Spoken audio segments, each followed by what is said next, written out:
ഏറ്റവും കൂടുതൽ social media ബുള്ളിങ്ങിന് ഇരയായിട്ടുള്ള ഒരു പെൺകുട്ടി. തീർച്ചയായിട്ടും ഏറ്റവും കൂടുതൽ. കാരണം എങ്ങോട്ട് തിരിഞ്ഞാലും എങ്ങനെ. അപ്പൊ ഈ സോഷ്യൽ മീഡിയ ആൾക്കാർക്കൊന്നും എനിക്കൊരു ഫാമിലി ഉണ്ടെന്നോ ഒന്നും ആരെങ്കിലും ആലോചിച്ചിട്ടുണ്ടോ, എനിക്കൊരു കുടുംബം ഉണ്ടെന്നോ ഒന്നും ആ സമയത്ത് ആരും ആലോചിച്ചിട്ടില്ലല്ലോ. സോൾട്ട് ആൻഡ് പെപ്പർ എന്ന് പറയുന്ന ആസിഫ് അലി, ലാല്, ശ്വേതാ മേനോൻ, അതുപോലെ തന്നെ നമ്മുടെ ബാബുരാജേട്ടൻ ഒക്കെ അഭിനയിച്ച് 2011 റിലീസായ ഒരു മലയാളം സിനിമയുണ്ട്. നിങ്ങളിൽ എത്ര പേര് ആ ഒരു സിനിമ കണ്ടിട്ടുണ്ടെന്ന് എനിക്ക് അറിയില്ല. കണ്ടവരെന്തായാലും ഒന്ന് കമന്റ് ചെയ്യുക. എനിക്കിപ്പോഴും ആ സിനിമ നല്ല ഓർമ്മയുണ്ട്. എനിക്ക് തോന്നുന്നു നമ്മുടെ ബാബുരാജേട്ടനാണ് സത്യം പറഞ്ഞു കഴിഞ്ഞാൽ ആ സിനിമയിൽ പൊളിച്ചടിക്കുക നമുക്ക് വേണമെങ്കിൽ പറയാം. കാരണം ഞാനൊക്കെ ബാബുരാജിനെ, ആ ഒരു നടനെ കൂടുതലും ഈ വില്ലൻ വേഷത്തിലൊക്കെയാണ് കണ്ടിരിക്കുന്നത്. പക്ഷെ ഈ ഒരു സിനിമയിലേക്ക് വന്നപ്പോഴത്തേക്ക് പുള്ളിക്ക് കോമഡിയും നല്ല ഒന്നാന്തരമായിട്ട് പറ്റും എന്ന് തെളിയിച്ചു പുള്ളി ആ ഒരു സിനിമയിലൂടെ. ആൻഡ് പുള്ളിയുടെ ആ ഒരു ക്യാരക്ടറിനെ എല്ലാവരും ഏറ്റെടുത്തിട്ടുണ്ടായിരുന്നു. എനിക്ക് തോന്നുന്നു ആ സമയത്ത് നല്ല രീതിയിൽ ഓടി ആ ഒരു ടൈമിൽ ഇറങ്ങിയ സിനിമയിൽ one of the best movie ആയിരുന്നു ഈ സോൾട്ട് ആൻഡ് പെപ്പർ എന്ന് പറയുന്നത്. അപ്പൊ ആ ഒരു സിനിമയിൽ നമ്മുടെ ആസിഫ് അലിയുടെ നായികയായിട്ട് അഭിനയിച്ച മൈഥിലി, ഞാൻ സത്യം പറഞ്ഞു കഴിഞ്ഞാൽ മൈഥിലിയെ ഒരു സിനിമയിൽ ശ്രദ്ധിക്കുന്നത് ഈ ഒരു സാൾട്ട് ആൻഡ് പെപ്പറിനകത്തൂടെയാണ്. കാരണം അതിനു മുമ്പും മൈഥിലി എനിക്ക് തോന്നുന്നു സിനിമയൊക്കെ ചെയ്തിട്ടുണ്ട്. മൈഥിലിയുടെ ഫസ്റ്റ് പടം മമ്മൂക്കയുടെ കൂടെ പാലേരി മാണിക്യം എന്ന് പറയുന്ന ഒരു സിനിമയാണെന്നാണ് എനിക്ക് തോന്നുന്നത്. എന്താണെങ്കിലും കുറച്ച് ദിവസങ്ങൾക്ക് മുമ്പ് ഈ ഒരു പാലേരി മാണിക്യം റീ റിലീസായി. അപ്പം ഈ ഒരു റിലീസുമായിട്ട് ബന്ധപ്പെട്ട് എറണാകുളത്ത് നമ്മുടെ മൈഥിലി വന്നിട്ടുണ്ടായിരുന്നു. അപ്പൊ ആ വന്ന സമയത്ത് 1-2 ഓൺലൈൻ മീഡിയാസിന് ഇന്റർവ്യൂ കൊടുത്തിട്ടുണ്ട്. അപ്പോൾ ഈ ഇന്റർവ്യൂയിൽ ഒരു 2 ഇന്റർവ്യൂ ആണ് ഞാൻ കണ്ടത്. അപ്പൊ ആ 2 ഇന്റർവ്യൂവിനകത്തൊന്നും കുറച്ച് ഭാഗങ്ങൾ ഞാൻ ഇങ്ങനെ മന്തി എടുത്തു എന്നിട്ടൊന്ന് റിയാക്ട് ചെയ്യാമെന്ന് വിചാരിച്ചു. കാരണം കുറച്ച് കാര്യങ്ങളുണ്ട് പറയാനായിട്ട്. പ്രത്യേകിച്ച് ഈ ഒരു ഹേമ കമ്മിറ്റി റിപ്പോർട്ടൊക്കെ വന്നതിന് ശേഷം ഇവിടെ കോലാഹലങ്ങൾ നടന്നുകൊണ്ടിരിക്കുകയാണല്ലോ. അപ്പൊ ഇതിന്റെ ഇടയ്ക്ക് WCC വുമൺ സിനിമ കളക്റ്റീവ് എന്ന് പറയുന്ന നടിമാരുടെ ഒരു സംഘടനയൊക്കെ ഉണ്ട്. ഈ ഒരു സംഘടനയൊക്കെ നല്ല ഒന്നാന്തരം പുച്ഛം നമ്മുടെ മൈഥിലി ചേച്ചി ഇന്റർവ്യൂവിൽ ഇരുന്ന് കൊടുക്കുന്നത് ഞാൻ കണ്ടു. WCC മാത്രമല്ല, മൊത്തത്തിൽ എല്ലാ സംഘടനകളെയും ഒരു പുച്ഛം ചേച്ചി കൊടുക്കുന്നത് ഞാൻ കണ്ടു. ചേച്ചി പുച്ഛിക്കുന്നതിനകത്ത് ഞാൻ തെറ്റൊന്നും പറയത്തില്ല. കാരണം ചേച്ചിക്ക് ചേച്ചിയുടേതായിട്ടുള്ള കാരണങ്ങൾ ചേച്ചി പറയുന്നുണ്ട്. ഒരു സംഘടനയും വിശ്വാസമില്ല എന്നുള്ളൊരു കാര്യം ചേച്ചി പറഞ്ഞു നോക്കുന്നതൊക്കെ ഞാൻ കണ്ടു. അത് അവരുടെ അനുഭവമാണ്, മനസ്സിലായില്ലേ? നമുക്ക് എല്ലാവർക്കും ഓരോ തരത്തിൽ ഓരോ അനുഭവങ്ങൾ പല ആൾക്കാരുടെ നിന്നും വരാറുണ്ട്. അതുപോലെ തന്നെ ഇവിടുത്തെ പല സംഘടനയിൽ നിന്ന് ചേച്ചിക്ക് അത്ര വലിയ സഹായങ്ങളൊന്നും കിട്ടിയിട്ടില്ല. അതുകൊണ്ട് തന്നെ ചേച്ചിക്ക് ഒന്നിനോടും വലിയ താല്പര്യം ഇല്ലാതെ നല്ല പച്ചയ്ക്ക് പറഞ്ഞങ്ങ് പോകുന്നുണ്ട്. അപ്പൊ എന്തായാലും നമുക്ക് വീഡിയോ ഒന്ന് കണ്ടു തുടങ്ങാം. എന്നാലും ഇപ്പം എല്ലാവരും ഇപ്പൊ market one of the main market നമുക്കുണ്ടെങ്കിൽ ഇപ്പൊ അവസരങ്ങളില്ല എന്ന് പറയുന്നു. അവസരങ്ങളുടെ ഒന്നാമത്തെ ഘടകം എന്ന് പറയുന്നത് ഈ പറയുന്ന പോലെ വെസ്റ്റഡ് ഇൻട്രസ്റ്റ് ഉള്ളവരുടെ ഇൻഫ്ലുവൻസ്. സെക്കൻഡ് നമുക്കൊരു സ്ക്രിപ്റ്റ് വന്നിട്ട് അതിനകത്ത് ചിലപ്പം അവർക്ക് പറ്റിയ ക്യാരക്ടേഴ്സ് ഉണ്ടാവില്ല. അപ്പൊ ഇതൊക്കെയാണ് ശരിക്കും പറഞ്ഞാൽ ഒരു അവസരങ്ങൾ എനിക്ക് തോന്നുന്നു ഇല്ലാണ്ടാവുന്നത് പലർക്കും. ചേച്ചി ഇപ്പൊ 2 കാര്യങ്ങൾ പറഞ്ഞു. അതിനകത്ത് ആദ്യത്തേത് മാർക്കറ്റ്. ഒരു നടനാണെങ്കിലും ശരി, നടിയാണെങ്കിലും ശരി, അവർക്ക് ഒരു മാർക്കറ്റ് ഉണ്ടെങ്കിൽ മാത്രമേ, അതായത് പബ്ലിക്കിലേക്ക് വരുമ്പോൾ, ഒരു സിനിമയിൽ അവരെ അഭിനയിപ്പിച്ച് ആ സിനിമ പബ്ലിക്കിലേക്ക് വരുമ്പോൾ അവരുണ്ട് എന്ന് പറഞ്ഞ് പബ്ലിക്ക് കാണാൻ പോണം. അതാണ് ആ നടിയുടെയോ നടന്റെയോ മാർക്കറ്റ് വാല്യൂ എന്ന് പറയുന്നത്. മനസ്സിലായില്ലേ? അവർക്കൊരു വാല്യൂ ഉണ്ടായിരിക്കണം സമൂഹത്തിൽ. അവർ അഭിനയിക്കുന്ന നല്ല രീതിയിൽ ഒരു അഭിനേതാവാണെന്ന് ജനങ്ങൾക്ക് തോന്നണം. അങ്ങനെയാണെങ്കിൽ മാത്രമേ കൂടുതൽ സിനിമയിലേക്ക് ഒരു നടനെയാണെങ്കിലും ശരി, നടിയാണെങ്കിലും ശരി, ഒരു വരുമ്പോഴത്തേക്ക് ഡയറക്ടർ ആണെങ്കിലും തിരക്കഥാകൃത്താണെങ്കിലും പ്രൊഡ്യൂസർ ആണെങ്കിൽ പോലും പരിഗണിക്കുകയുള്ളൂ. മനസ്സിലായില്ലേ? അതല്ലാതെ വെറുതെ ഒരു നടിയെ, ഇപ്പം എനിക്ക് എക്സാമ്പിൾ പറയാനായിട്ടൊരു നടിയുണ്ട്, ഞാനിപ്പോൾ കൂടുതലൊന്നും അത് പറയുന്നില്ല, മിക്കവാറും വരും ഈ ഒരു വീഡിയോയുടെ മുന്നോട്ടുള്ള പോക്കിൽ മിക്കവാറും ഞാൻ ആ ഒരു നടിയെ എക്സാമ്പിൾ ആക്കി തന്നെ മിക്കവാറും ഇത് പറയേണ്ടി വരും. അപ്പം ഒന്ന് മാർക്കറ്റിന്റെ ആ ഒരു കാര്യം. പിന്നെ രണ്ടാമത് ചേച്ചി പറയുന്നത്, അത് മാത്രമാണ് എനിക്ക് ചേച്ചി പറഞ്ഞതിനകത്ത് കൊണ്ട് യോജിക്കാൻ പറ്റാഞ്ഞത്. അതായത് തിരക്കഥ വരുന്നതിന്റെ ഇപ്പം മൈഥിലി എന്ന് പറയുന്ന ഈ ഒരു നടിയുടെ അടുക്കലോട്ട് തന്നെ ഒരു തിരക്കഥ വന്നതിന് ശേഷം എത്തിക്കഴിഞ്ഞ് കഴിയുമ്പോൾ അവർക്ക് ഈ ഒരു മൈഥിലിക്ക് അതിനകത്ത് പറ്റിയ റോൾ ഇല്ല എന്നും പറഞ്ഞ് തിരിച്ച് ആ ഒരു സ്ക്രിപ്റ്റ് ചേച്ചി എടുക്കുന്ന പോകുമെന്നുള്ള രീതിയാണ് ചേച്ചി പറഞ്ഞു വെക്കുന്നത്. പക്ഷെ അതിനോട് എനിക്ക് യോജിക്കാൻ പറ്റുന്നില്ല. അതായത് ഒരു വ്യക്തി ഒരു കഥ അല്ലെങ്കിൽ തിരക്കഥ റെഡിയാക്കി കഴിയുമ്പോൾ അയാളുടെ മനസ്സിൽ ഒരു നടനോ നായികയ്ക്കോ അല്ലെങ്കിൽ ഒരു നടിക്കോ ഒരു ക്യാരക്ടർ അവർ കാണും. അവർ എഴുതി വെച്ചിരിക്കുന്ന ഒരു ക്യാരക്ടറിന് ഇന്ന നടി മതി എന്ന് അവർ ആദ്യമേ ഫിക്സ് ചെയ്യും. എന്നിട്ടായിരിക്കും ഒരു നടിയുടെ അടുക്കലോട്ട് ചെല്ലുന്നത് അല്ലെങ്കിൽ ഒരു നടന്റെ അടുക്കലോട്ട് ചെല്ലുന്നത് ഈ കഥ പറയാൻ. അപ്പൊ ചെന്ന് കഥ പറഞ്ഞു കഴിയുമ്പോഴത്തേക്ക് വേറെ ഏതെങ്കിലും കാരണങ്ങൾ കൊണ്ട് ചിലപ്പം ഈ ഒരു സിനിമ ചെയ്യാൻ ആ നടിക്കോ നടനോ പറ്റാതെ വന്നാലേ ഉള്ളൂ. അല്ലാതെ ക്യാരക്ടർ അവർ പറ്റുന്നില്ല എങ്കിൽ ഒരിക്കലും ഒരു തിരക്കഥാകൃത്ത് അയാളുടെ കഥ എടുത്തുകൊണ്ട് ആ ഒരു നടിയുടെ അടുക്കിലോട്ട് പോകും എന്ന് എനിക്ക് തോന്നുന്നില്ല. കാരണം വെറുതെ അവരുടെ എന്തിനാ സമയം കളയുന്നത്? തിരക്കഥാകൃത്തിന്റെ ആണെങ്കിലും സംവിധായകന്റെ ആണെങ്കിലും സമയം എന്തിനാ കളയുന്നത്? അവിടെ ചെന്ന് ഇവരോട് കഥ പറഞ്ഞു കഴിയുമ്പോഴത്തേക്ക് അയ്യോ ഈ ക്യാരക്ടറിന് ഈ ചേച്ചി പറ്റില്ലല്ലോ എന്ന് തോന്നുമോ? സത്യം പറഞ്ഞു കഴിഞ്ഞാൽ എഴുതുമ്പോൾ തന്നെ ആയിരിക്കില്ല ഇവർ ഫിക്സ് ചെയ്യുന്നത് ഇന്ന ക്യാരക്ടർ ഇന്ന ആൾ മതി എന്ന്, എന്നിട്ടായിരിക്കുമല്ലോ പറയാൻ പോകുന്നത്. എനിക്ക് അങ്ങനെയാണ് തോന്നിയിട്ടുള്ളത് കേട്ടോ. ഞാൻ എന്റെ പെർസ്പെക്റ്റീവ് പറഞ്ഞു. പിന്നെ മാർക്കറ്റിന്റെ കാര്യം പറഞ്ഞല്ലോ, ഇവിടെ അങ്ങനെയൊക്കെ മാർക്കറ്റ് വെച്ചിട്ട് സത്യം പറഞ്ഞു കഴിഞ്ഞാൽ സിനിമ ഇൻഡസ്ട്രിയിൽ അങ്ങനെയാണ് കേട്ടോ. ഈ കുറെ പേരൊക്കെ ഇപ്പം എന്താണ് നടന്മാർക്ക് കൂടുതൽ ക്യാഷ് കിട്ടുന്നു, നടിമാർക്ക് കൂടുതൽ ക്യാഷ് കിട്ടുന്നില്ല എന്നുള്ളൊരു സംഗതിയൊക്കെ ഉണ്ടല്ലോ ഇവിടെ. എനിക്കിപ്പോൾ അതിനകത്തുനിന്ന് മനസ്സിലായ ഒരു കാര്യമാണ്, ഇപ്പം ലാലേട്ടന് കിട്ടുന്ന ഒരു എമൗണ്ട് എന്ന് പറയുന്നത്, ലാലേട്ടൻ എന്ന് പറയുന്ന വ്യക്തിക്ക് ഒരു മാർക്കറ്റ് വാല്യൂ ഉണ്ട്. ലാലേട്ടന് ഇപ്പൊ എത്ര ഊള ഒരു പടമാണെങ്കിൽ പോലും ഫസ്റ്റ് ഡേ ലാലേട്ടന്റെ ഒരു പടം തിയേറ്ററിൽ വന്നു കഴിഞ്ഞാൽ നമ്മളെല്ലാവരും ചാടി കയറി പോകും ഇല്ലേ? അത് ആ വ്യക്തിയുടെ ഒരു വാല്യൂ ആണ്. അതിനാണ് പുള്ളി ക്യാഷ് മേടിക്കുന്നത്, മനസ്സിലായില്ലേ? ഇപ്പൊ ഒരു പ്രൊഡ്യൂസർ ആണെങ്കിലും കാശ് കൊടുക്കുന്നത്, അല്ലാതെ വേറൊന്നും കണ്ടിട്ടില്ല. ഇപ്പം ഞാനതാണ് എനിക്കതിന് പ്രോപ്പറായിട്ട് നിങ്ങൾക്ക് ഒരു എക്സാമ്പിൾ പറഞ്ഞൊരു നടിയാൻ പറഞ്ഞു തരായിരുന്നു. പക്ഷെ അത് കുറച്ച് മുന്നോട്ട് പോകുമ്പോൾ മിക്കവാറും ഞാനത് പറയേണ്ട വരും. അപ്പൊ പറയാം. തെറ്റുകൾക്കെതിരെ പ്രതിഷേധ സ്വരം ഉയർത്തുന്ന മൈഥിലി സിനിമയിൽ പലപ്പോഴും തന്റെ നാവിനെ നിയന്ത്രിക്കാൻ ശ്രമിച്ചിരുന്നു. ആണോ? എപ്പോഴും എല്ലാത്തിനും എഗെയിൻസ്റ്റ്, തനിക്ക് ഇഷ്ടമല്ലാത്ത കാര്യങ്ങൾ എപ്പോഴും പറയാൻ അവിടെ സ്മാർട്ടായിട്ട് ആരെയും ഞാൻ 2011-12 കാലഘട്ടങ്ങളിലൊക്കെ പലതും വിളിച്ച് പറഞ്ഞിട്ടുണ്ട്. അപ്പൊ ഒന്നും ആരും ബൈറ്റ് ചെയ്തിട്ടില്ല. ഇപ്പൊ എല്ലാരും ഒക്കെ ഭയങ്കര മറ്റേ ഇതൊക്കെ പറയുന്നുണ്ട്. ഇതൊക്കെ എന്താന്ന് പറഞ്ഞാൽ ഇപ്പൊ ഞാൻ അതുകൊണ്ടാണ് ഞാൻ സൈലന്റ് ആയിട്ടിരിക്കുന്നത്. Okay, I got you. Okay. അപ്പൊ അന്ന് ഇപ്പൊ ഈ പറഞ്ഞ പോലെ തന്നെ പക്ഷെ സിനിമ റിലേറ്റഡ് ആയിട്ടുള്ള കാര്യങ്ങളൊക്കെ ചിലതൊക്കെ പറയാൻ എവിടെയെങ്കിലും മടിച്ചിരുന്നോ? ഇല്ല. സിനിമ റിലേറ്റഡ് ആയിട്ടുള്ള കാര്യങ്ങള് അങ്ങനെ പറയാനൊന്നും മടിച്ചിട്ടൊന്നുമില്ല. പക്ഷെ ഞാൻ പറയേണ്ട സമയത്ത് പറഞ്ഞിട്ടുണ്ട്. പക്ഷെ എന്നാരും അത് വില കൊടുക്കുക അതിന് ഇത് ആരും ശ്രദ്ധിക്കുക പോലും ചെയ്തിട്ടില്ല. അത് എന്തുകൊണ്ടായിരിക്കും മൈഥിലി ചിന്തിച്ചിട്ടില്ല? ആണോ? ഒരിക്കൽ പോലും. കാരണം മൈഥിലി ഇതുപോലെ ഓപ്പൺ അപ്പ് ആയിട്ട് സംസാരിക്കുന്ന ഒരാളായിട്ട് ഞാൻ അങ്ങനെ ആയിരുന്നു. പക്ഷെ എന്റെ ശബ്ദം അടച്ചില്ലേ? അതെ, അടപ്പിച്ചു. അതും അടപ്പിച്ചത് ഈ മാധ്യമങ്ങളാണ്. അതെ. അതായത് ഒരാളെ, ഒരു പെൺകുട്ടി, എത്ര വയസ്സുള്ള ഒരു പെൺകുട്ടിയാണ് ഇത്രയും സഫർ ചെയ്യുന്നത്? ഒരു ഫേക്ക് ന്യൂസ് അല്ലെ ഇത്രയും ഒരാളെ കുറിച്ച് ഇങ്ങനെ വേണ്ടാതിനെ പറയുന്നതിനൊക്കെ ഒരു പരിധിയില്ലേ? ഒരു പരിധി കഴിയുമ്പോഴത്തേക്ക് നമ്മള് തളർന്നു പോകും. മനസ്സിലായോ? ആ തളർച്ചയെന്ന് നമ്മൾ വീണ്ടും ഉയർത്തെഴുന്നേൽക്കും, മരിക്കില്ല. അപ്പോൾ മൈഥിലി ചേച്ചി പറഞ്ഞു വരുന്നത്, പണ്ട് മൈഥിലി ചേച്ചിക്കും എന്തൊക്കെയോ മോശം അനുഭവങ്ങൾ, അല്ലെങ്കിൽ ചേച്ചി എന്തൊക്കെയോ തുറന്നു പറയാൻ മുന്നോട്ട് വന്നിട്ടുണ്ട്. ഞാൻ എന്നിട്ട് യൂട്യൂബിലൊക്കെ പോയി തപ്പി കേട്ടോ, ചേച്ചി പണ്ട് പറഞ്ഞ എന്തെങ്കിലും സാധനം കിട്ടുമെന്ന്. പക്ഷെ ഒന്നും കിട്ടിയില്ല. അപ്പൊ എന്താണെങ്കിലും ചേച്ചി അങ്ങനെയുള്ള കുറെ കാര്യങ്ങൾ പറഞ്ഞിട്ടുണ്ട്. പ്രസ്താവനകൾ, കുറച്ച് പരാമർശങ്ങൾ ഒക്കെ ചേച്ചി പണ്ടേ പറഞ്ഞിട്ടുണ്ട്. പക്ഷെ അന്ന് ആരും മൈൻഡ് ചെയ്തുമില്ല. ഇവിടുത്തെ കുറെ മാധ്യമങ്ങൾ, മീഡിയാസ് ചേച്ചിയെ വലിച്ചു കീറി ഒട്ടിച്ചു. സൈബർ ബുള്ളിങ്ങിന്റെ കാര്യമൊക്കെ ചേച്ചി പറയുന്നുണ്ട്. പതിയെ കേൾപ്പിച്ചു തരാം. അതൊക്കെ ചേച്ചിയെ നല്ല രീതിയിൽ സൈബർ ബുള്ളി ചെയ്തു എന്ന് ചേച്ചി പറയുന്നുണ്ട്. എന്നാൽ എവിടെയൊക്കെയോ ഞാൻ പറഞ്ഞില്ല, ചേച്ചി പറഞ്ഞ കുറെ കാര്യത്തിനോട് ഞാൻ യോജിക്കുന്നുണ്ട്. പ്രത്യേകിച്ച് ചേച്ചിക്ക് നല്ല രീതിയിൽ ബുള്ളിങ് കിട്ടിയതാണ്. അതുപോലെ തന്നെ നേരത്തെ പറഞ്ഞ മാർക്കറ്റിങ്ങിന്റെ കാര്യമൊക്കെ ഉള്ളതാണ്. അതൊക്കെ വെച്ചിട്ട് തന്നെയാ, മനസ്സിലായില്ലേ? ആ ഒരു സാധനം ഉണ്ട് സിനിമയിൽ. അതില്ലാതെ, അത് അത്യാവശ്യം ബോധമുള്ള എല്ലാവർക്കും അറിയാം. സിനിമയിൽ ഉള്ളവർക്ക് മാത്രമല്ല, പുറത്തുള്ള സാധാരണക്കാർക്കാണെങ്കിലും അറിയാവുന്ന കാര്യം അതൊക്കെ. പിന്നെ ചേച്ചി പറഞ്ഞ കണക്ക് പണ്ട് എനിക്ക് ചെറിയൊരു ഓർമ്മയുള്ളൂ കേട്ടോ, ചേച്ചിയൊക്കെ നല്ല രീതിയിൽ വലിച്ചു കീറി ഇട്ടിട്ടുണ്ട് പണ്ട് മാധ്യമങ്ങൾ. പല കാര്യങ്ങളും പറഞ്ഞിട്ടുണ്ട്, ഇതുപോലെ ബുള്ളിങ്ങും ഒക്കെ കിട്ടിയിട്ടുണ്ട്. പക്ഷെ ആ സമയത്ത് എനിക്ക് തോന്നുന്നു ഒരുപാട് സോഷ്യൽ മീഡിയയിൽ അങ്ങോട്ട് സോഷ്യൽ മീഡിയ പരിപാടികൾ കുറവായിരുന്നു. സോഷ്യൽ മീഡിയ വഴിയുള്ള ബുള്ളിങ് ഒക്കെ വളരെ ഇല്ലായിരുന്നു എന്ന് തന്നെ വേണമെങ്കിൽ പറയാം. ഇപ്പൊ കുറച്ചല്ലേ ആയിട്ടുള്ളൂ ഈ ഒരു സോഷ്യൽ മീഡിയ ബുള്ളിങ് ഒക്കെ തുടങ്ങിയിട്ട്. ജീവിതത്തിന്റെ പലയിടങ്ങളിലും ഭാഗ്യം തള്ളിക്കളഞ്ഞിട്ടുള്ള കുറെ അധികം സംഭവങ്ങളിലൂടെ കടന്നു പോയിട്ടുണ്ട്. ഉണ്ടോ? ഭാഗ്യം തള്ളിക്കളഞ്ഞ സംഭവങ്ങളിലൂടെ ഞാൻ ഭാഗ്യം കുറെ നല്ല ചിത്രങ്ങളൊക്കെ മാറി പോയിട്ടുണ്ട് ആക്ച്വലി. അതെന്തുകൊണ്ടാണെന്നൊന്നും എനിക്കറിയില്ല. ചിലപ്പോൾ നമ്മള് ഓക്കെ എന്നൊക്കെ പറഞ്ഞിട്ട് പിറ്റേന്ന് മാറിപ്പോയ കാര്യങ്ങളൊക്കെ ഉണ്ട്. അതായത് ഞാൻ ഒരു ഷൂട്ടിന് വേണ്ടിയിട്ട് ഇതുപോലെ നല്ലൊരു പടമാണ്, ഇത് പടമാണെന്ന് ഞാൻ പറയുന്നില്ല. അപ്പം പക്ഷെ ഞാനിവിടെ എല്ലാം സെലക്ട് ആയി. ഇപ്പൊ ഞാൻ എന്റെ ബ്രദറിന്റെ അടുത്തായിരുന്നു. എന്നിട്ട് ഞാൻ തിരിച്ചിവിടെ നാട്ടിൽ വന്നപ്പോഴത്തേക്ക് ഇവിടെ വേറെ കാസ്റ്റ് ചെയ്ത് ആളെ.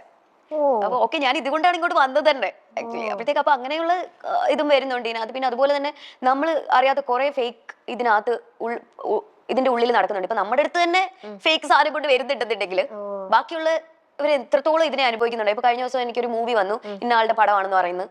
ഇന്നയാളുടെ ഫോട്ടോ പ്രിന്റ് ചെയ്തിട്ടുണ്ട്. അതിനകത്ത്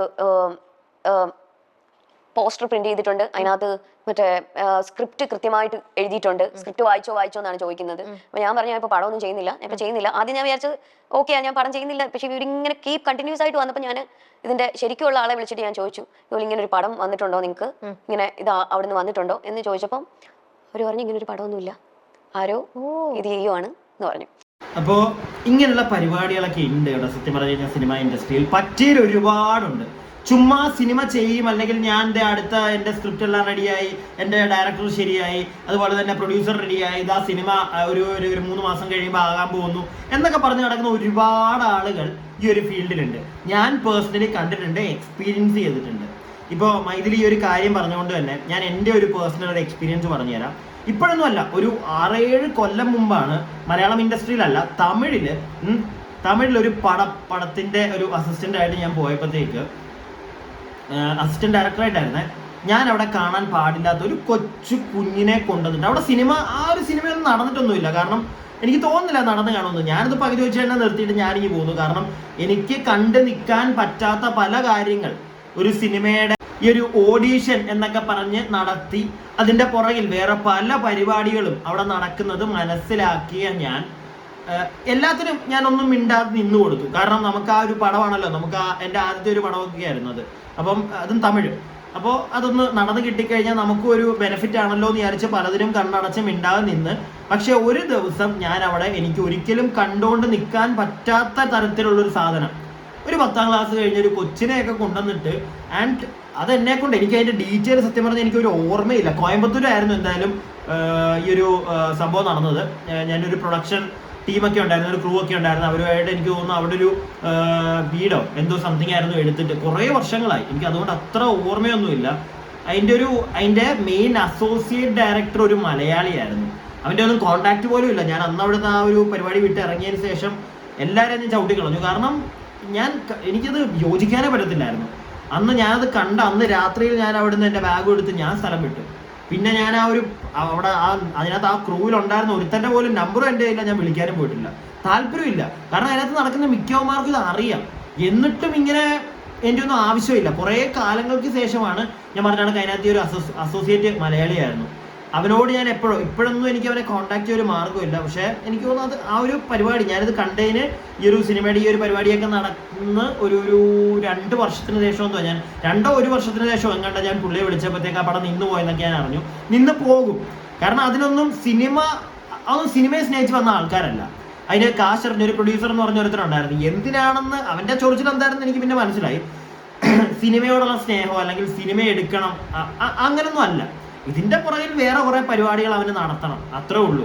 അങ്ങനെയുള്ള ഒരുപാട് ആളുകളുണ്ട് ഈ ഒരു സിനിമ ഇൻഡസ്ട്രിയിൽ. മൈഥിലിയുടെ ഒരു എക്സ്പീരിയൻസ് ആണ് മൈഥിലിയും പറഞ്ഞത്. മൈഥിലിക്ക് ഇങ്ങനെ ഒരു സിനിമയുടെ കാര്യമൊക്കെ വന്ന അവസാനം തിരക്കിയപ്പോഴത്തേക്ക് അങ്ങനെ ഒരു പടം പോലും ഇല്ല. ഉണ്ട് ഇങ്ങനെയുള്ള ഒരുപാട് തെമ്മാടിത്തരങ്ങൾ സിനിമ ഇൻഡസ്ട്രിയിൽ നടക്കുന്നുണ്ട്. സാധാരണക്കാരായിട്ടുള്ള നമ്മളിതൊക്കെ അറിഞ്ഞിരിക്കണം. കാരണം നാളെ നമ്മുടെ ഇടയ്ക്ക് വന്ന് നിങ്ങൾ ഈ കണ്ടുകൊണ്ടിരിക്കുന്ന ആരുടെയെങ്കിലും ഒരു ബന്ധു ഒരു പെൺകുട്ടിയൊക്കെ പോവുകയാണെങ്കിൽ കാര്യങ്ങളൊക്കെ പറഞ്ഞു കൊടുക്കണം. മനസ്സിലായില്ല? ഞാൻ അതുകൊണ്ടാണ് ഞാൻ ഇങ്ങനെയുള്ള എൻ്റെ ഒരു എക്സ്പീരിയൻസ് കൂടെ ഷെയർ ചെയ്തത്. അതുപോലെ തന്നെ ഇനിയും ഈ ഒരു മൈഥിലി എന്ന് പറയുന്ന വ്യക്തി ഇതിപ്പോൾ ഒരു മീഡിയയ്ക്ക് ഒരു ഓൺലൈൻ മീഡിയയ്ക്ക് കൊടുത്തൊരു ഇന്റർവ്യൂയുടെ കുറച്ച് പോസ്റ്റാണ് ഞാൻ അവിടെ കാണിച്ചത്. ഇനിയും വേറെ ഒരു ചാനലിൽ പോയിരുന്ന് സംസാരിക്കുന്ന, നമ്മുടെ ഹൈദരിക്കയൊക്കെ പോയിരുന്ന് സംസാരിക്കുന്ന കുറച്ച് സാധനങ്ങളുണ്ട്. അതും കൂടെ ഞാൻ നിങ്ങൾക്കൊന്ന് കാണിച്ചു തരാം, കുറച്ചേ ഉള്ളൂ. എന്തുകൊണ്ട് ഇങ്ങനെ വരുന്നു? ഇപ്പോൾ നമ്മളൊരു സ്ത്രീ ഒരു പുരുഷനെ കുറിച്ച് ആക്ഷേപിക്കുന്നുണ്ടെങ്കിൽ ആ പുരുഷൻ തെറ്റ് ചെയ്തിട്ടുണ്ടെങ്കിൽ അദ്ദേഹത്തിന് ശിക്ഷിക്കപ്പെടണം. അതിന് യാതൊരു മാറ്റമില്ല.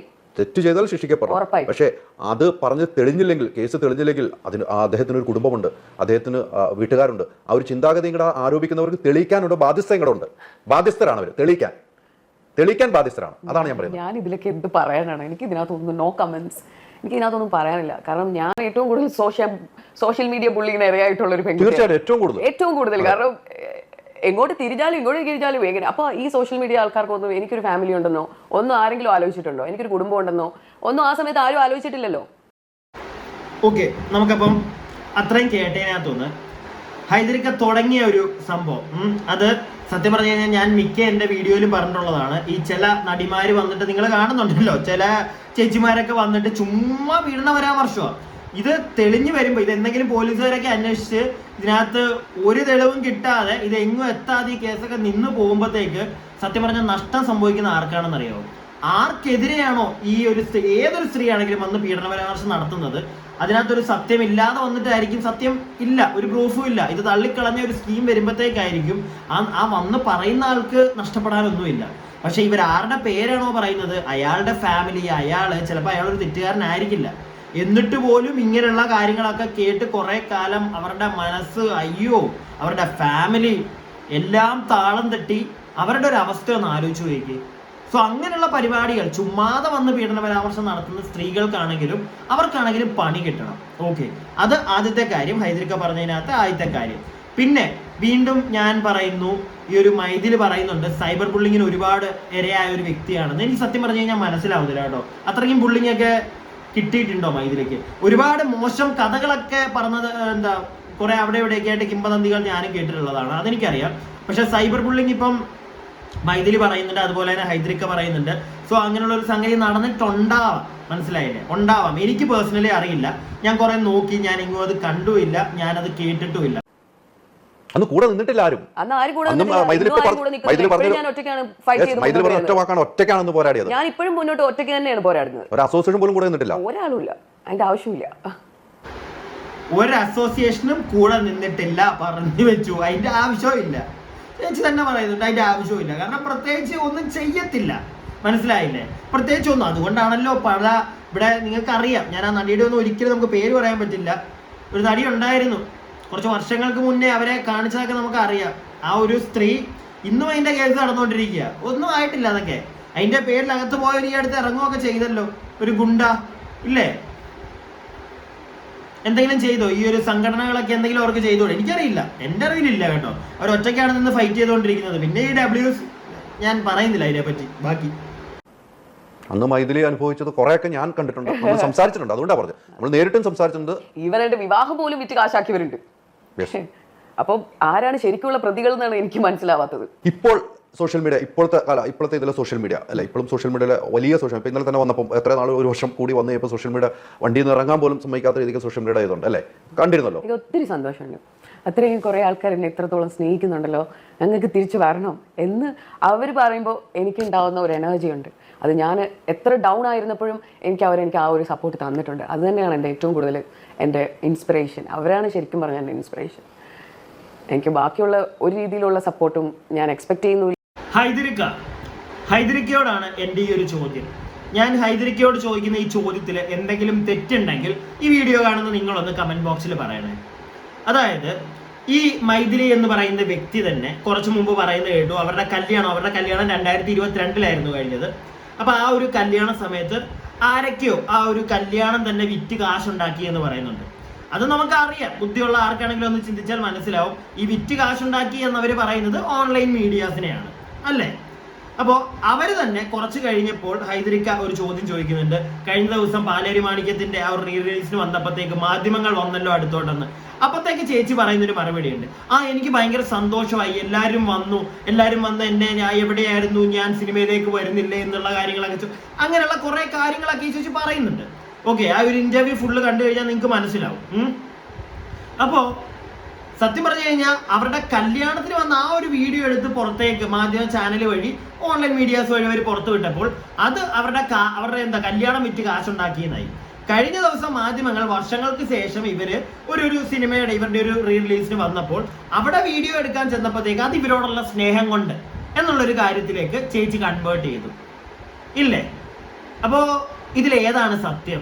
എൻ്റെ ഒരു ചോദ്യമാണ്, ഇതിലേതാണ് സത്യം? നിങ്ങൾ തന്നെ പറയുന്നു നിങ്ങളുടെ കല്യാണം വിറ്റ് കാശുണ്ടാക്കി, നിങ്ങൾ തന്നെ പറയുന്നു നിങ്ങളോടുള്ള സ്നേഹം കൊണ്ടാണ് ഇപ്പോൾ നിങ്ങളെ കാണാൻ വന്നതെന്ന്. ഇതിലേതാണ് ഞങ്ങൾ വിശ്വസിക്കേണ്ടത്? എൻ്റെ ഒരു അഭിപ്രായത്തിൽ നിങ്ങളോടുള്ള സ്നേഹം കൊണ്ടല്ല നിങ്ങളുടെ കല്യാണത്തിനും വന്നത്, നിങ്ങളോടുള്ള സ്നേഹം കൊണ്ടല്ല കഴിഞ്ഞ ദിവസം നിങ്ങൾ ആ വനിതാ തിയേറ്ററിൽ വന്നപ്പോൾ അങ്ങോട്ടും തള്ളിക്കയറി വന്നത്. ഓൺലൈൻ മീഡിയാസിന് അവരുടെ ജോലി അതാണ്. അവർ ആ വീഡിയോ എടുക്കുമ്പോഴത്തേക്ക് അവരവരുടെ ചാനൽ വഴി ഇടുമ്പം അവർക്കൊരു റവന്യൂ കിട്ടും, അവരതാണ് ചെയ്യുന്നത്. അല്ല നിങ്ങളുടെ കല്യാണം മാത്രം വന്ന് എടുത്ത് എന്തോ നിങ്ങളെ മറ്റേ ബുള്ളിങ്ങിനെ, ആ ഒരു കാര്യത്തോട് മാത്രം എനിക്ക് യോജിക്കാൻ പറ്റുന്നില്ല. കല്യാണത്തിന്റെ വീഡിയോ വെച്ച് കാശുണ്ടാക്കിയിട്ടുണ്ടായിരിക്കും, പക്ഷെ അത് വെച്ച് മോശമായിട്ടുള്ള എന്തെങ്കിലും പരിപാടികൾ ചെയ്തിട്ടുണ്ട്, അല്ലെങ്കിൽ അത് വെച്ച് സൈബർ ബുള്ളിങ് ഉണ്ടായിട്ടുണ്ട് ഇവിടെയെന്ന് എനിക്കറിയില്ല കേട്ടോ, എനിക്കറിയില്ല, ഞാനത് പറയുന്നു. പക്ഷെ നിങ്ങൾ പറ, ഞാൻ ഈ ചോദിച്ച ചോദ്യത്തിൽ എന്തെങ്കിലും തെറ്റുണ്ടോ? ഇവര് രണ്ട് കാര്യത്തിലും രണ്ട് മറുപടിയാണ് പറഞ്ഞത്. എനിക്ക് അങ്ങനെയാ തോന്നിയത്. പക്ഷെ രണ്ടും സെയിം അല്ലേ? ഓൺലൈൻ മീഡിയാസ് കല്യാണത്തിന് വന്നതും വിറ്റു, ഇപ്പൊ നിങ്ങളെ കാണാൻ വന്നതും നിങ്ങളെ വിൽക്കാൻ. അത്രേ ഉള്ളൂ. നിങ്ങളെ വിൽക്കാൻ എന്ന് പറഞ്ഞു കഴിഞ്ഞാൽ നിങ്ങളുടെ വീഡിയോ, നിങ്ങളുടെ ലൈക്ക്, നിങ്ങൾ പറയുന്ന കാര്യങ്ങളും നിങ്ങളുടെ മുഖവും ഒക്കെ എടുത്ത് വിഷ്വൽ പുറത്തേക്ക് ജനങ്ങളെ കാണിച്ച് അത് അവരുടെ ചാനൽ വഴി കാണിക്കുമ്പോൾ വ്യൂസ് കയറി കാശുണ്ടാക്കാൻ. അത്രേ ഉള്ളൂ ചേച്ചി. അല്ലാതെ പേഴ്സണലായിട്ട് ചേച്ചി ഇവിടെ മലയാള സിനിമയിൽ വന്ന് അഭിനയിക്കണമെന്നോ ഒന്നും ഇവിടെ പ്രത്യേകിച്ച് ആർക്കും ഇല്ല. നിങ്ങളില്ലെങ്കിൽ വേറെ ആളുകൾ. അത്രേ ഉള്ളൂ ഇവിടെ. പിന്നെ നിങ്ങൾ ആദ്യമേ പറഞ്ഞൊരു കാര്യത്തോട് അത് നിങ്ങൾ നല്ല രീതിയിൽ മനസ്സിലാക്കിയിട്ടുണ്ടെന്ന് എനിക്ക് മനസ്സിലായി. അത് വേറൊന്നുമല്ല, ഈ ഒരു മാർക്കറ്റിങ്ങിന്റെ കളി. ഇവിടെ ചില നടിമാരെ നമ്മൾ ഈ അടുത്തായിട്ട് കാണുന്നുണ്ട്. ഞാൻ അതാണ് ആ നടിയുടെ കാര്യം പറയണ്ടെന്ന് വിചാരിച്ചു, എന്നാലും അങ്ങ് പറഞ്ഞു പോയേക്കാം. പേര് വേണമെങ്കിൽ പറയുന്നില്ല. ഇന്റർവ്യൂകളിലൊക്കെ വന്നിരുന്ന അങ്ങ് തഗ് റാണിയാണെന്നാണ് വിചാരം. പക്ഷെ തഗ് അല്ല അടിക്കുന്നു തോന്നുന്നു. അവർക്ക് എന്തെങ്കിലും മാർക്കറ്റ് ഇവിടെ ഉണ്ടോ സിനിമ ഇൻഡസ്ട്രിയിൽ? എനിക്കറിയില്ല. അവർക്ക് ഏതൊരു മാർക്കറ്റ് ഉണ്ടാവുന്നത് ഒന്ന് അവരുടെ അഭിനയം കണ്ട്, ഇല്ലെങ്കിൽ അവർ ഭയങ്കര ഓവർ ക്യൂട്ട്നെസ് ഒക്കെ ഇട്ട് ഇങ്ങനെയുള്ള കാര്യങ്ങൾ കൊണ്ട് ജനങ്ങൾക്ക് ഇഷ്ടപ്പെടണം. അവരൊരു സിനിമയിൽ ഉണ്ട് എന്ന് അറിഞ്ഞിട്ട് ജനങ്ങൾ അവരെ കാണാൻ വേണ്ടി കയറണം. മനസ്സിലായില്ലേ? അങ്ങനെയാണ് ഇവിടെ പല ലാലേട്ടൻ്റെ ആണെങ്കിലും മമ്മൂക്കയുടെ ഒക്കെ ആണെങ്കിലും ഇല്ലെങ്കിൽ രജനീകാന്തിന്റെ ആണെങ്കിലും എത്ര പൊളിഞ്ഞ പടമാണെങ്കിലും കൊള്ളത്തില്ലെങ്കിലും ആദ്യത്തെ ദിവസം 2 ദിവസമൊക്കെ നല്ല തിരക്കാണ്. കാരണം അവരെ കാണാൻ വേണ്ടി കയറും അവരുടെ ഫാൻസ്. പക്ഷെ ഇവിടെ ഈ പറയുന്ന ഈ തഗ് റാണി എന്നൊക്കെ പറയുന്ന ചേച്ചിയൊക്കെ ഏതൊരു സിനിമയിൽ വന്നാലും ഒരേ എക്സ്പ്രഷൻ. റൊമാൻസ് ചെയ്താൽ ഒരു എക്സ്പ്രഷൻ, കോമഡി ചെയ്താൽ ഒരു എക്സ്പ്രഷൻ, ഗൗരവഭാവം വന്നാൽ ഒരു എക്സ്പ്രഷൻ, എല്ലാത്തിനും മറ്റേ കണ്ണും തള്ളിയ ഒരു എക്സ്പ്രഷൻ. ഇതേ ഉള്ളൂ. എന്നിട്ട് ആദ്യ കാലങ്ങളിൽ ഞാൻ ആ ഒരു നടിയുടെ കാര്യം വെച്ച് പറയാൻ കാരണം, ഞാൻ അവരുടെ ഈ അടുത്ത് ആദ്യ കാലങ്ങളിൽ അവർ സിനിമയിൽ വന്ന സമയത്തുള്ള അവരുടെ ആദ്യത്തെ ഇന്റർവ്യൂ ഒക്കെ കണ്ടപ്പം എന്ത് നല്ല രീതി, അവരോട് ഏതൊരു ചോദ്യം ചോദിച്ചാലും അവർ ഒരു ഉത്തരം പറയുന്ന ഒരു രീതിയുണ്ട്. ഇപ്പം അതേ ചോദ്യം അവരോട് ഒരു ഇന്റർവ്യൂവിൽ ചോദിച്ചു കഴിഞ്ഞാൽ അവർ വേറെ രീതിയിലാണ് റിപ്ലൈ. മറ്റേ അങ്ങ് നീ പോടാ, നീ ചീളിച്ചെറുക്കൻ, ഈ ഒരു മൂഡിലൊരു അടിയാണ് ചേച്ചി ഇരുന്ന് കാണിച്ചുകൊണ്ടിരിക്കുന്നത്. ഇത് സത്യം പറഞ്ഞു കഴിഞ്ഞാൽ ചേച്ചി അന്നെ ചേച്ചിയുടെ മറ്റേ കുഴി തോണ്ടിക്കൊണ്ടിരിക്കുകയെന്ന് എനിക്ക് തോന്നിയത്. ആളുകൾ വെറുക്കും. ഇങ്ങനെയുള്ള ആളുകൾക്ക് ഒരു മാർക്കറ്റിൽ ഒരു ഡിമാൻഡ് കുറയും. മനസ്സിലായില്ലേ? പിന്നെ നിങ്ങൾ തന്നെ നോക്കിക്കോ. നമ്മുടെ ഒരു എക്സാമ്പിൾ ഞാൻ പറയാം. നമ്മുടെ മഞ്ജു വാര്യർ ചേച്ചി അല്ലെങ്കിൽ ശോഭന മാം, ഇവരൊക്കെ മഞ്ജു വാര്യർ ആണെങ്കിലും ശരി, കല്യാണമൊക്കെ കഴിഞ്ഞൊരു ഗ്യാപ്പ് ഒക്കെ ഉണ്ടായിരുന്നു. എന്നിട്ട് ഈ ഇടയ്ക്ക് മറ്റേ ഹൗ ഓൾഡ് ആർ യു എന്ന് പറയുന്ന ഒരു സിനിമത്തിലാണ് ചേച്ചി പിന്നെ വർഷങ്ങൾക്ക് ശേഷം അഭിനയിക്കുന്നതെന്ന് എനിക്ക് തോന്നുന്നത് കേട്ടോ. അതെ അതിന് മുമ്പ് വേറെ ചേച്ചി ചെയ്തിട്ടില്ല. കല്യാണത്തിനൊക്കെ ശേഷം, കല്യാണം കഴിഞ്ഞ് പിന്നെ ഡൈവോഴ്സ് ഒക്കെ അതിനൊക്കെ ശേഷം ചേച്ചി ഒരു വലിയ ഗ്യാപ്പിന് ശേഷം ഈ ഒരു ഹൗ ഓൾഡ് ആർ യു എന്ന് പറയുന്ന സിനിമ ചെയ്തപ്പോഴും നല്ല ഹിറ്റായിരുന്നു. നല്ല എല്ലാ കൊണ്ടും അത് നല്ലൊരു ഡയറക്ടർ വന്ന് പടം ചെയ്തു, നല്ലൊരു സ്ക്രിപ്റ്റ് ആയിരുന്നു, ചേച്ചിയുടെ അഭിനയം, ചേച്ചിക്ക് നല്ലൊരു ബൂസ്റ്റ് കിട്ടി. ആ ഒരു പടം കഴിഞ്ഞപ്പോൾ പിന്നെ അടുത്ത പടത്തിലേക്ക് ചേച്ചിയുടെ മാർക്കറ്റ് വാല്യൂ അങ്ങ് കൂടി. അതുപോലെ തന്നെ ശോഭന മാം എത്ര ഗ്യാപ്പ് ഇട്ടൊരു പടം ചെയ്താലും ആ കലാകാരി അതൊരു കലാകാരിയാണെന്ന് നമുക്ക് പറയാം. അവരെ അഭിനയം കാഴ്ചവെക്കുന്നുണ്ടെന്ന് നമുക്ക് പറയാം. മനസ്സിലായില്ലേ? സോ എത്ര വർഷം അവർ സിനിമ ചെയ്യാതിരുന്നാലും പിന്നെ ഒരു സിനിമ വരുമ്പോഴത്തേക്ക് അവരെ കാണാൻ ആ ഒരു സിനിമയ്ക്ക് ആളുകൾ ചെല്ലും. പക്ഷെ ഞാൻ നേരത്തെ പറഞ്ഞൊരു നടിയുണ്ടല്ലോ, തഗ് റാണി എന്ന് സ്വന്തമായി മറ്റേ ചില ആളുകളോട് വിശേഷിപ്പിക്കുന്ന കേട്ടോ, സ്വന്തമായിട്ട് പറയുക ഇതിലും ആവട്ടെ, അവരൊക്കെ ഒരു 2 വർഷം പടം ചെയ്യായിരുന്നേ, 3-ാം വർഷം റോട്ടിൽ കണ്ടാൽ പോലും ഒരാൾ മൈൻഡ് ചെയ്തില്ല. ഇല്ലേ? അതൊക്കെ ഈ ഒരു സിനിമ ഇൻഡസ്ട്രിയിൽ ഉള്ളതാണ്. ഇങ്ങനെയുള്ള കുറച്ച് കാര്യങ്ങളും കൂടെയൊക്കെ നമ്മൾ മനസ്സിലാക്കി വെക്കുക. അപ്പോൾ ഞാൻ പറഞ്ഞ കാര്യങ്ങളോടൊക്കെ നിങ്ങൾക്ക് യോജിക്കാൻ പറ്റുന്നുണ്ടെങ്കിൽ എന്താണെങ്കിലും ഒന്ന് ലൈക്ക് ഒക്കെ ചെയ്യുക. വീഡിയോ കണ്ടവരെല്ലാം ഒന്ന് ലൈക്ക് ചെയ്യണേ. പിന്നെ നിങ്ങളുടെ അഭിപ്രായങ്ങൾ എന്താണെങ്കിലും കമന്റ് ബോക്സിൽ ഇടുക. സബ്സ്ക്രൈബ് ചെയ്യാതെ വീഡിയോ കാണുന്നവർ സബ്സ്ക്രൈബ് ചെയ്യുക.